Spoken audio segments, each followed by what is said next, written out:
믿음으로 기생 라합은 정탐꾼을 평안히 영접하였으므로 순종하지 아니한 자와 함께 멸망하지 아니하였도다. 믿음의 사람들 11번째 시간입니다. 오늘은 라합에 대해서 살펴볼 텐데요. 제가 지난번에 사라에 대해서 제가 나눴는데 또 여인들입니다. 제가 여인을 더 잘 알아가라는 의미에서 이렇게 배정이 되지 않았나 생각이 되는데요. 제가 이 히브리서 11장을 다시 한번 좀 읽어보다가 이 믿음의 선조들의 내용들을 쭉 보다가 문득 제 아버지의 제 선조가 잠깐 궁금해졌습니다. 아예 모르는 건 아닌데 내가 과연 몇 대 손일까라는 이 생각이 궁금해져서 저희 아버지께 주중에 연락을 드려서 아버지 제가 몇 대 손이죠? 라고 이렇게 여쭤봤는데요. 다들 아시는 이 문씨 중에 가장 유명한 문씨가 있는데요. 저랑 이름 글자 딱 하나 다른 문익자 점자 문익점이죠. 23대 손입니다. 남평 문씨 당록파 문익자 점자 23대 손. 제 가문을 잠깐 제가 자랑 좀 하겠습니다. 고려 말기에 이 원나라에 갔다가 돌아오면서 목화씨 10개를 가져오죠.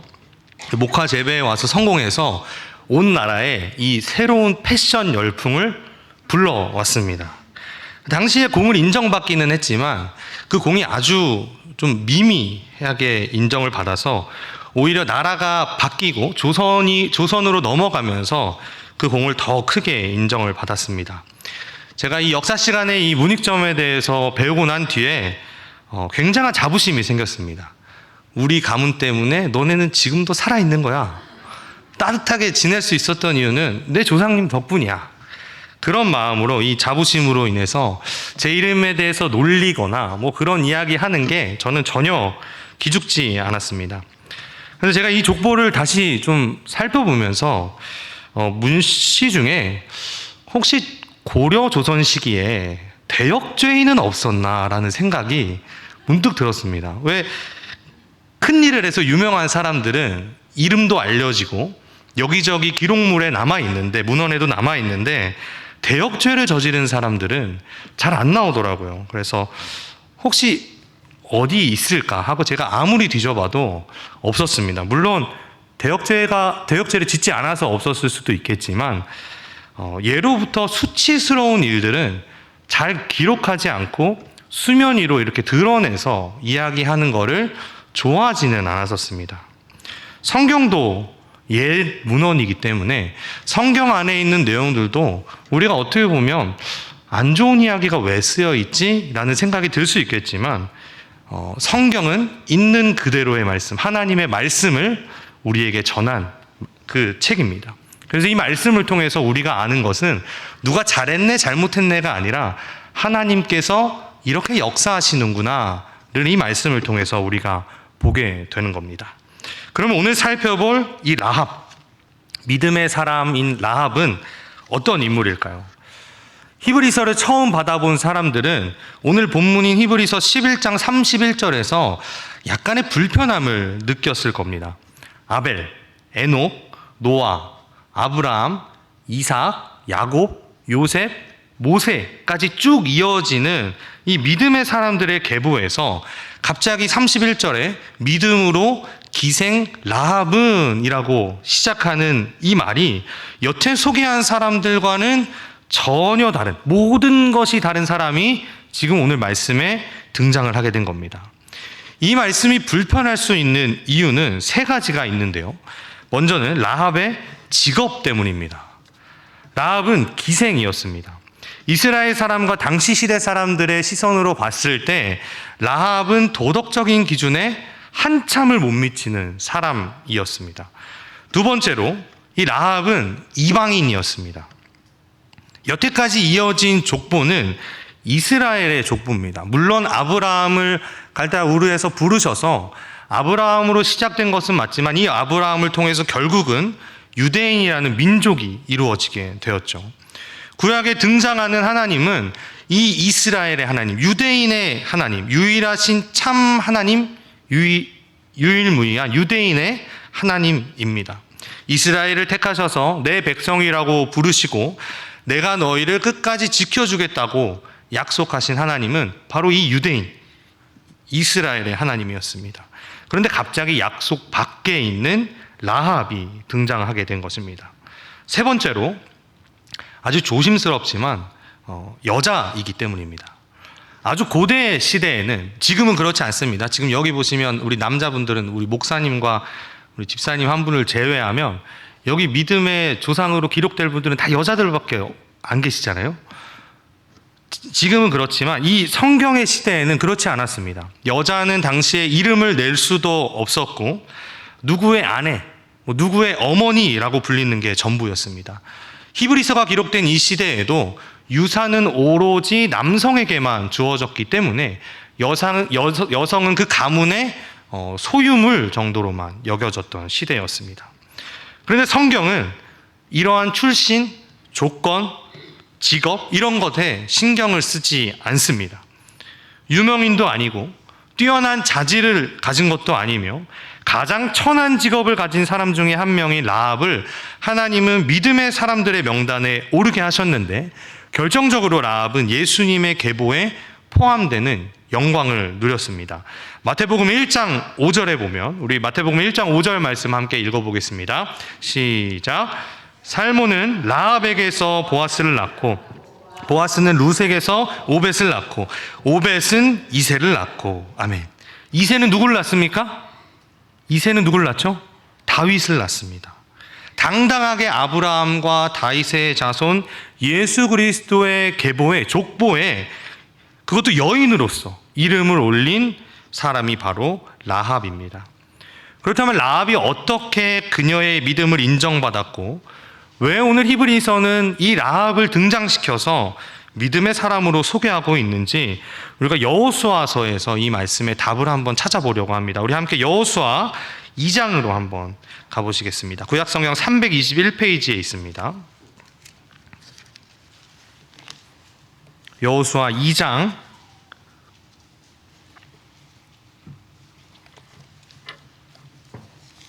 1절에 보시면 이렇게 시작을 합니다. 눈의 아들 여호수아가 시딤에서 두 사람을 정탐꾼으로 보내며 이르되 가서 그 땅과 여리고를 엿보라 하매 그들이 가서 라합이라 하는 기생의 집에 들어가 거기서 유숙하더니. 잠깐 앞에 화면 한번 보시죠. 지도 하나를 보시면 저기 초록 색깔 느보산이 보이실 겁니다. 보이시나요? 초록 색깔 산. 거기가 모세가 죽은 곳입니다. 모세가 거기서 죽었고 이스라엘은 바로 그 위에 있는 이 시딤에서 이제 출발을 하려고, 오늘 말씀의 본문이 이 시딤에 있는데요. 시딤에서 지금 여리고로 요단강을 건너서 정탐꾼을 파견했고 이제 그 정탐꾼이 여리고에서 일어난 일이 바로 지금 여기에 기록이 되어져 있는 겁니다. 모세가 죽은 후에 시딤에 있었던 이 여호수아와 이스라엘은 이제 가나안 땅으로 넘어가야 하는데 이 가나안 땅에 들어가기 위해서 만나는 첫 번째 관문이 바로 여리고였습니다. 이 여리고에 정탐꾼이 도착하니까 사람들이 정탐꾼이 왔다는 소식을 알게 되는데요. 2절에 보면 여리고 성 안에 소문이 나고 이게 왕의 귀에 들어가게 됩니다.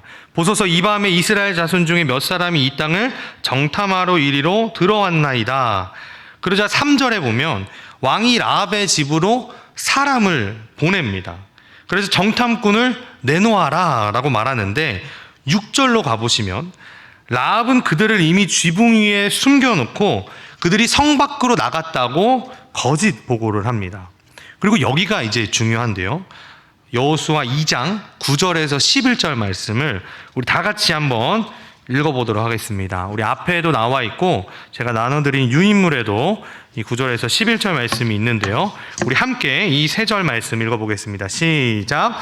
말하되 여호와께서 이 땅을 너희에게 주신 줄을 내가 아노라. 우리가 너희를 심히 두려워하고 이 땅 주민들이 다 너희 앞에서 간담이 농나니 이는 너희가 애굽에서 나올 때에 여호와께서 너희 앞에서 홍해물을 마르게 하신 일과 너희가 요단 저쪽에 있는 아모리 사람의 두 왕 시온과 옥에게 행한 일 곧 그들을 전멸시킨 일을 우리가 들었음이니라. 우리가 듣자 곧 마음이 녹았고 너희로 말미암아 사람이 정신을 잃었나니 너희의 하나님 여호와는 위로는 하늘에서도 아래로는 땅에서도 하나님이시니라. 아멘. 정말 중요한 말인데요. 여기 라합의 말에 중요한 포인트 3가지가 있습니다. 먼저 여리고는 이미 패배했습니다. 9절에 보면 라합은 우리가 심히 두려워하고 간담이 녹았다라고 말합니다. 또 11절에 보면 마음이 녹았고 정신을 잃었습니다. 이 여리고에 있는 사람들은 이미 마음과 정신이 이스라엘 앞에서 녹아버린 겁니다. 여기서 녹았다는 말은 얼음이 더운 열기에 의해서 사라져버리는 것처럼 완전히 녹아서 형체를 알아볼 수 없게 되는 것, 그것을 말합니다. 라합은 이스라엘이 이미 정탐을 들어온 순간 여리고가 질 것을 알았습니다. 두 번째 중요한 포인트는 이스라엘의 소문을 들었다는 것입니다. 이스라엘의 소문을 들었습니다. 라합이 누군가에게 이스라엘이 여태까지 이 광야를 지나서 가나안 땅에 들어오기 직전까지 있었던 일을 들었던 겁니다. 이미 여리고뿐만 아니라 가나안 전역에 이 소문이 아마 났을 겁니다. 40년 전에 일어났던 홍해를 가른 일부터 해서 가장 최근에 아모리 사람을 전멸시킨 일까지 지금 계속해서 가나안 땅에 있는 사람들에게 이스라엘의 소문이 들어오고 있는 것입니다. 마지막으로 라합은 하나님의 이름을 정확하게 알고 있었습니다. 하나님의 이름 11절에 보면 뭐라고 말합니까? 너희의 하나님 여호와는 여호와, 너희의 하나님 여호와는 위로는 하늘에서도 아래로는 땅에서도 하나님이시라. 아멘. 이 말은요, 천지 어디를 둘러봐도, 하늘에 가봐도 땅에 가봐도 하나님, 신은 이스라엘의 하나님 여호와밖에 없습니다 라는 말입니다. 여호와, 이 말이, 이 이름이 어디서 주어졌죠? 모세에게 떨기나무 앞에서 하나님께서 나는 스스로 있는 자이다 라고 말씀하시면서 주신 이름이 바로 이 여호와입니다. 여호와의 이름의 뜻은 구약 성경 안에서 우리가 계속해서 발견할 수 있는데요, 구원자, 은혜를 베푸시는 분, 정결과 거룩, 훈계와 인도와 보호, 이 모든 것이 여호와라는 이름 안에 들어있는 의미입니다. 그런데 이 이름은 분명히 하나님의 백성인 이스라엘에게 주어진 것인데 라합이 하나님의 이름인 여호와를 정확하게 알고 있습니다. 그래서 9절에서도 여호와께서 이 땅을 너희에게 주신 줄 내가 아노라. 10절에서도 너희가 애굽에서 나올 때 여호와께서 너희 앞에서 라고 정확하게 여호와 하나님을 말하고 있습니다. 이 말을 듣는 정탐꾼들의 마음은 어땠을까요? 다른 사람, 그것도 이방 여인을 통해서 자신의 하나님의 이름을 우리만 알고 있다고 생각했던 여호와 하나님의 이름을 듣는 그 순간, 와, 됐다. 가나안 땅 이제 들어가면 우리 거구나. 그냥 들어가면 되는구나. 아마 이랬을 것입니다. 그래서 여호수아 2장 마지막 절인 24절에 보시면 정탐꾼들이 여호수아에게 돌아가서 이렇게 말합니다. 또 여호수아에게 이르되 진실로 여호와께서 그 온 땅을 우리 손에 주셨으므로. 아멘. 이미 하나님께서 가나안 땅과 여리고를 우리 손에 넘겨주셨음을 여호와라는 이름을 들음으로써 알게 된 것입니다. 이 성을 시작으로 이제 가나안 땅은 그저 나아가면 다 얻을 수 있는 땅이 되었다는 것을 알게 되었습니다. 그러면 라합은 어떻습니까? 여러분이 라합이시라면 어떻게 하시겠습니까? 전쟁은 이미 물 건너갔고 이스라엘 사람들이 들어오면 가나안, 여리고뿐만 아니라 가나안의 모든 땅도 이스라엘에게 넘어갈 것이 분명하고 맞서 싸우자니 얼마 전에 아모리 사람들을 진멸시킨 것처럼 그렇게 전멸하게 될 것이고, 그리고 가장 중요한 여호와 하나님의 존재를 라합은 알아버렸습니다. 그럼 남는 것은 무엇입니까? 나를 받아달라. 나를 이스라엘 백성의 한 사람으로서 나를 좀 제발 이 민족 안에 받아달라고 여기에 사활을 지금 걸어야 하는 것입니다. 그래서 이어지는 여호수아 2장 12절 13절에서 라합이 하시는 말을 잘 보시기를 바랍니다. 12절입니다. 그러므로 이제 청하노니 내가 너희를 선대하였은즉 너희도 내 아버지의 집을 선대하도록 여호와로 내게 맹세하고 내게 증표를 내라. 13절 우리 다 같이 읽겠습니다. 시작. 그리고 나의 부모와 나의 남녀 형제와 그들에게 속한 모든 사람을 살려주어 우리 목숨을 죽음에서 건져내라. 아멘. 여기 라합의 강력한 의지를 담은 사활을 건 듯한 그런 모습이 여기 동사로 4가지 동사로 나오는데요. 제가 파란색으로 그 단어를 칠해놨죠. 12절에 맹세하고 증표를 내라. 그 13절에 보면 살려주어 건져내라. 라합의 지금 이 마음은 나는 어떻게 해서든지 이스라엘 민족 안으로 들어간다. 나는 그 하나님, 여호와 하나님을 믿는 이스라엘과 한편이 되겠다라고 지금 이야기하고 있는 것입니다. 결국 라합은 이 약속을 받아냅니다. 18절에 보시면, 여호수아 2장 18절에 보시면 우리가 이 땅에 들어올 때 우리를 달아내린 창문에 이 붉은 줄을 메고 네 부모와 형제와 내 아버지의 가족을 다 내 집에 모으라 라는 이 약속을 받고 붉은 줄을 보면 이스라엘 사람들이 쳐들어왔을 때 성벽에 걸려있는 붉은 줄을 보면 그 집 안에 있는 사람들은 살려주겠다라는 약속을 받아내게 됩니다. 이 정탐꾼들은 여호수아의 대리인의 자격이 있었기 때문에 이 약속을 지켜줘야 했고 여호수아에게 돌아가서 이 약속을 지켜야 합니다라고 말하고 결국 여리고가 무너질 때 라합과 그녀의 집에 있었던 모든 사람들은 구원을 받게 됩니다. 그러면 우리가 히브리서 본문으로 다시 돌아와서 히브리서 11장 우리가 읽은 31절은 이렇게 말합니다. 한번 다 같이 읽어보겠습니다. 시작.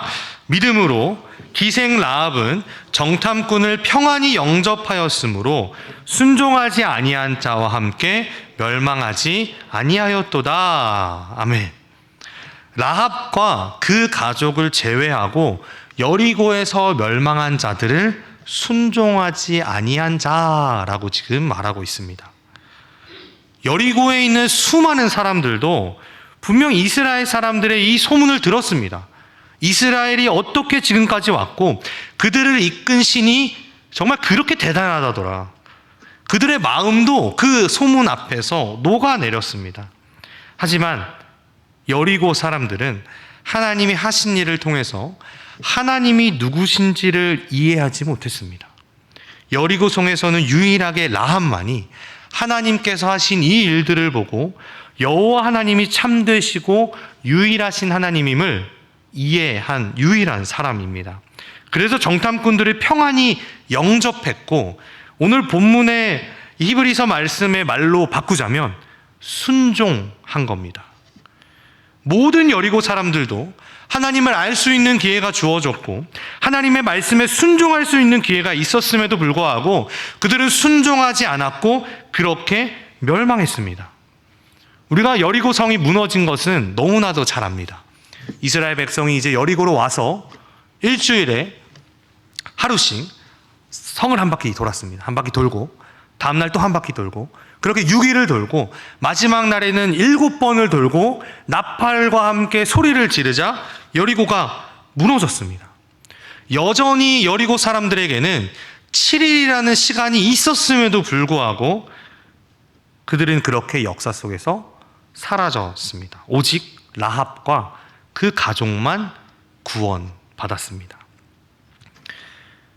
그런데 제가 이 말씀 속에서 좀 더 주목하고 싶었던 것은요, 이렇게 구원받았다는 내용이 아니라 본문 11장 31절에 보면 라합이 정탐꾼을 평안히 영접한 것과 순종하지 아니한 자와 함께 멸망하지 아니했다라는 이야기 사이에 큰 여백이 있습니다.